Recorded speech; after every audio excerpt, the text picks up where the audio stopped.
कोल्हापुरातील पट्टणकोडोली शिवरायांच्या पुतळ्यावरून निर्माण झालेल्या तणावावर उपमुख्यमंत्री एकनाथ शिंदेंनी तोडगा काढलाय। परवानग्या मिळेपर्यंत पुतळा जैसे थे ठेवा अशा सूचना शिंदेंनी प्रशासन आणि पोलिसांना दिल्या। परवानग्या मिळेपर्यंत पुतळा सुरक्षितपणे बंदिस्त करून ठेवण्याच्या सूचनाही शिंदेंनी दिल्या।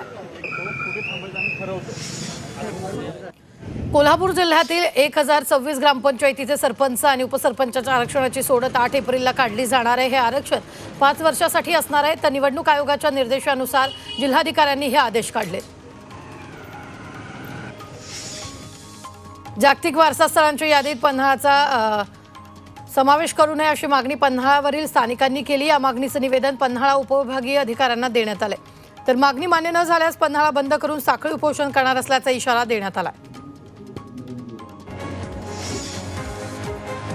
फॅन्सी नंबरसाठी कोल्हापूरकरांनी वर्षभरात तब्बल 14 कोटी रुपये मोजले। तर इचलकरंजीतील फॅन्सी नंबर प्लेट प्रेमींनी 4 कोटी 19 लाख रुपये प्रादेशिक परिवहन कार्यालयाकडे जमा केलेत। एकूण 15,193 गाड्यांसाठी हे पैसे मोजलेत। फॅन्सी नंबर प्लेट मिळवण्यासाठी कोल्हापूरकरांचा नेहमीच आग्रह असतो। याही वेळी कोल्हापूरकरांच्या फॅन्सी नंबरची क्रेज दिसून आली आहे।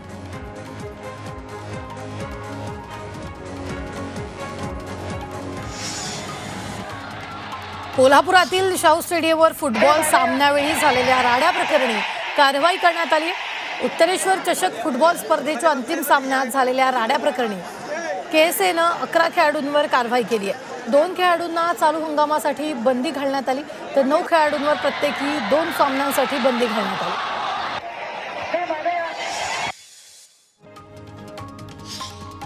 हरियाणात पार पडलेल्या 7व्या राष्ट्रीय कव्वाली स्पर्धेत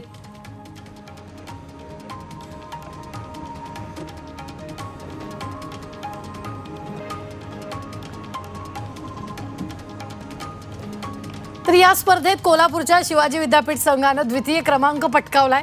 या स्पर्धेसाठी विद्यापीठाचा 16 जणांचा संघ सहभागी झाला होता। शिवाजी विद्यापीठाने राष्ट्रीय एकात्मता आणि सामाजिक सलोखा या 2 विषयावर 2 कव्वाली सादर केल्या।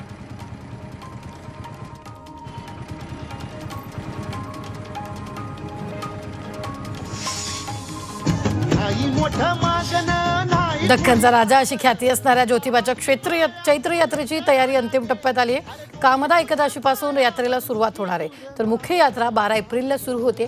पार्श्वभूमीवर मंदिराच्या रंगरंगोटीचं काम पूर्ण झालंय। मंदिरासह पालखी परिसरात सीसीटीव्ही कॅमेरे बसवण्यात आले।